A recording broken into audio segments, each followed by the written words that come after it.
Welcome to Confessions of a Terrible Leader, where real leaders share the raw truth about the lessons they learned the hard way so you don't have to. Join our host, Layci Nelson, founder of Transcend Leadership Collective and former terrible leader. Every leader can become worthy of being followed if they are willing to put in the work.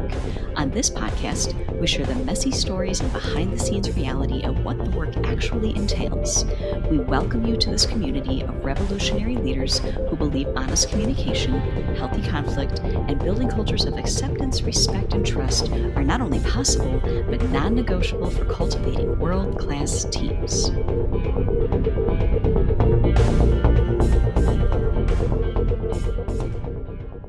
Welcome to Confessions of a Terrible Leader. I'm your host, Layci Nelson, former terrible leader. Happy New Year, 2024. Whew. I hope you all are coming off of a great connection holiday season, but undoubtedly some of you are not coming off of that. Your holidays were not.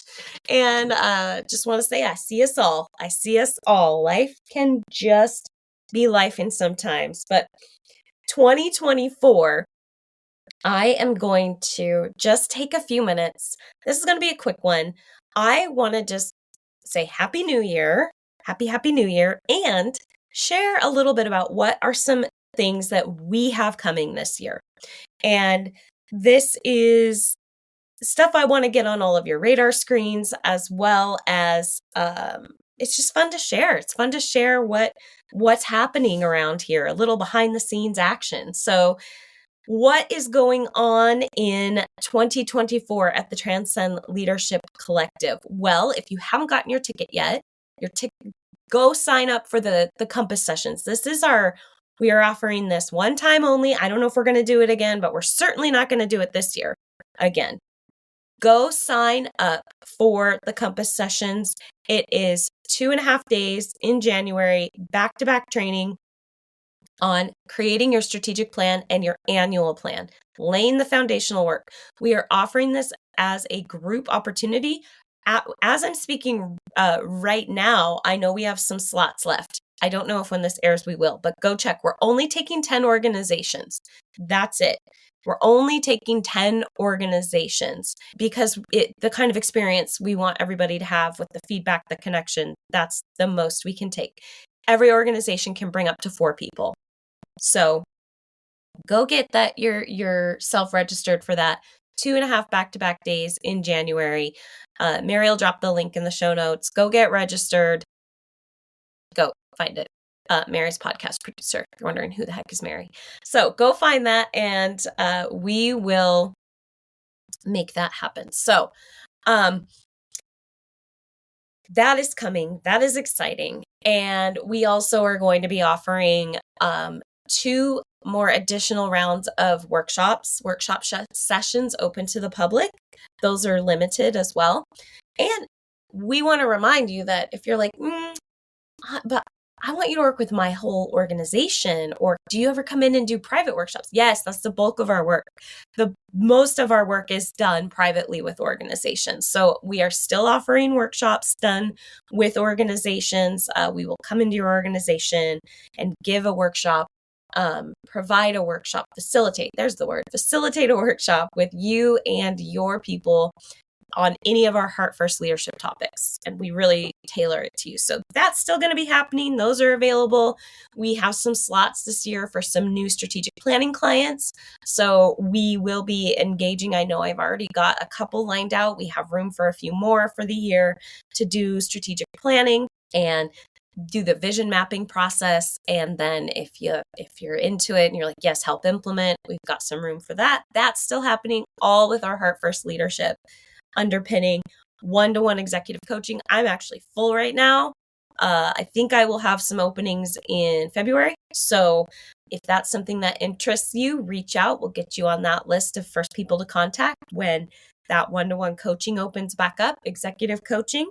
That is what we've got on the table for what we've been doing, we're continuing to do. Now, we have some really cool stuff that we are also opening this year. Second quarter, we are have in the works offering for the first time an emerging leaders group coaching virtual experience where we will be working with leaders that are up and coming, and we'll take them through. It'll be a 6-month commitment, virtual. We might have a couple meetups in there that are optional. We're going to actually have people apply for these spots. Organizations can virtually send their leaders that they have pinpointed for, you know what, this person, they've got it. They've got the magic. They've got it, but we need to develop it. That's what this is for. This is for brand new leaders or people that aren't leading yet in a formal capacity, but are who you want them to continue to sharpen those skills. Emerging leaders launching second quarter. So we will be doing that virtually, and then a couple of optional in-person meetups as well. So anyone can apply to be part of that. That's happening. That's super exciting. We wanted to have this option for those people that they knew it was for them as we continue to work with executives at that level. We want to get the whole organization on board. We also are really looking at, when we come into organizations, we don't want to just hand out like Costco samples, right? If people truly want like a full leadership revolution in their place, meaning we want to really have a culture shift. We mean this, we want it, but we don't exactly know how to make it happen.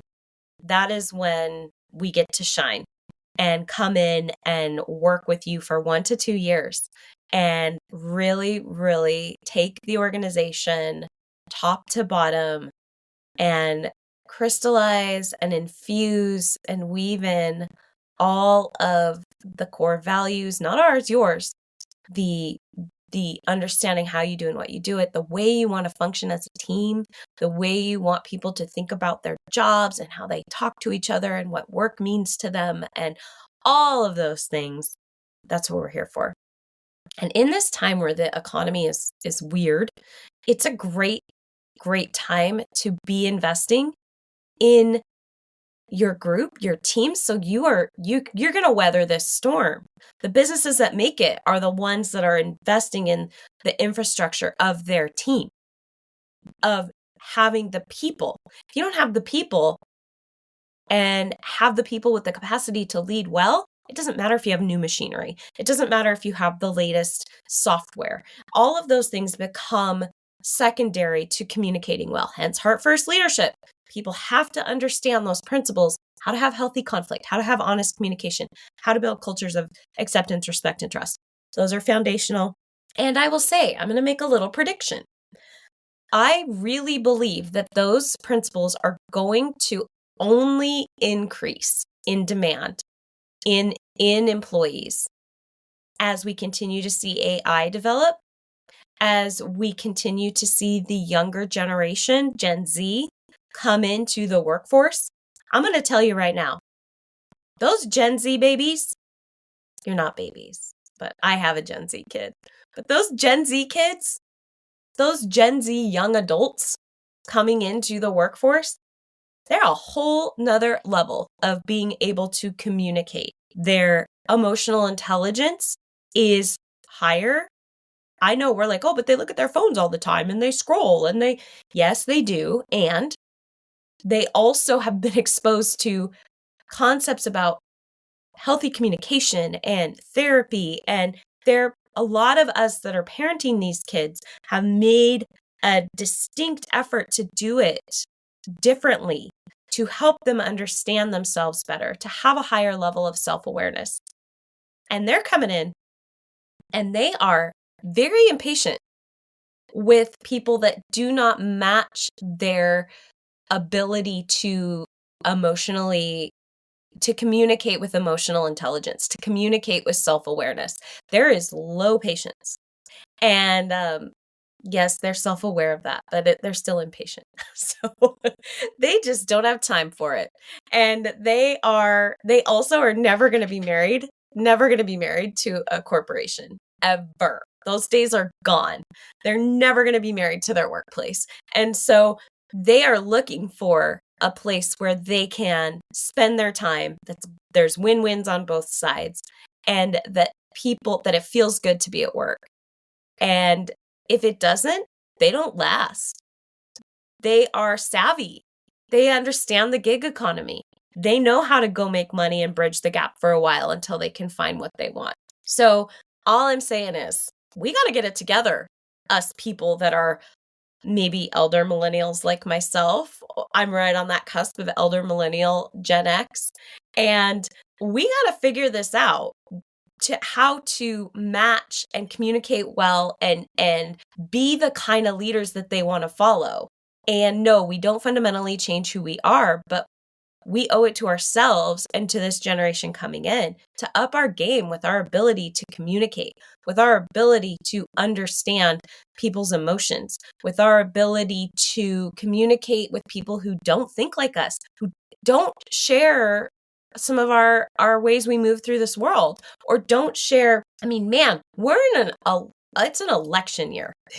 You want to talk about tensions at work. You want to talk about bringing people's differences to the top and not knowing, oh, what do I do with it? Oh my, that is what we're helping organizations walk through. And that is what we're dealing with in our workplaces. And we owe it to ourselves and to our teams to become these emotionally intelligent, self-aware communicators that know how to handle conflict, don't run away from it, know how to build connection, know how to communicate with our team so that they do not feel anything other than, this is an opportunity for me while I'm here to grow as a human and do this job, and I'm going to give it everything I have while I'm here because they're giving me everything they have. That's what we help organizations figure out. That's what we help leaders do. And whether we're doing it or somebody else is doing it, my prediction is the demand for that is only going to increase as we see the shifts in the workplace. And I am here for it because those are high-performing, psychologically safe teams. When those things are happening, it's like younger people just are not willing to stay in environments that aren't psychologically safe, and they shouldn't be. So we got to get it together, us leaders. We have to invest in really understanding what that means and knowing how to implement it if we want to be leaders worthy of being followed, and if we want to see the impact on our bottom line be positive instead of negative. Because it isn't all about the money. It's people over profit around here. So we say people over profit. What does that mean to us? That means that we use money to love people instead of using people in the service and for the love of getting more money. So it just basically, we don't step on people to make money.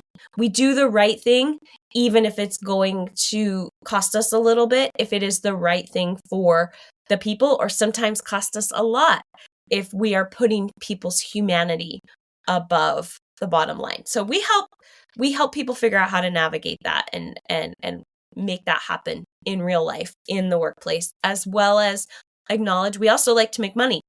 We're not a nonprofit. We are a for-profit. We think that it is possible to do both, to make money and have a healthy profit margin and be incredibly sensitive to and responsive to being the kind of leader that fosters environments where people want to work there. They want to be there. They don't get Sunday scaries. They actually enjoy staff meetings. I know.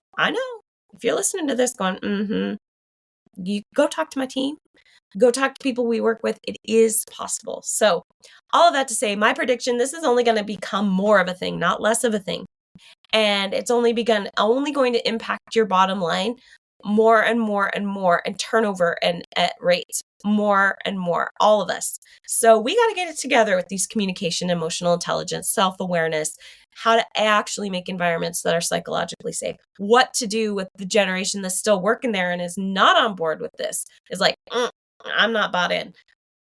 Those are the kind of challenges we tackle all the time, and we see how critical it is. So I'm guessing more and more articles are going to be coming out about this in the big publications, Harvard Business Review, the MIT, Sloan, all the big ones. They're gonna be catching on, and we're gonna see more and more writing about it, more and more like acknowledging this is pivotal. So we're here for it.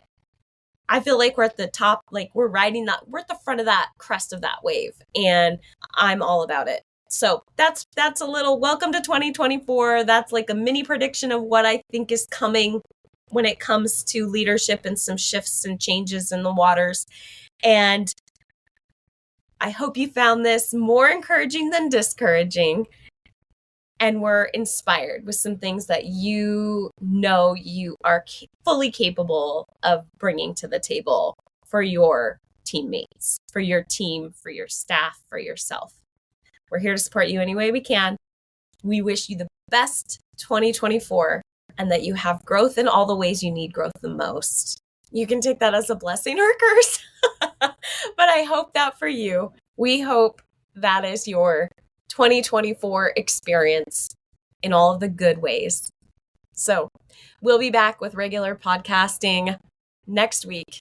Regular sessions will resume, and we've got some amazing, amazing interviews lined up for you in the next few weeks that are going to drop. Stick around. Thank you for listening. If you get value out of this, please like, subscribe, share with a friend. Help us extend our reach. This is not a monetized podcast. We don't make money off of this podcast.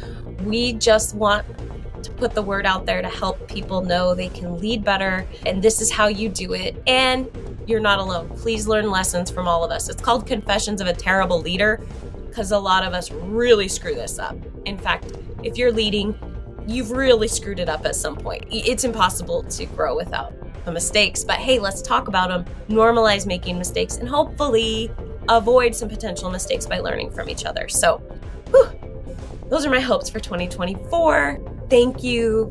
You're here for it.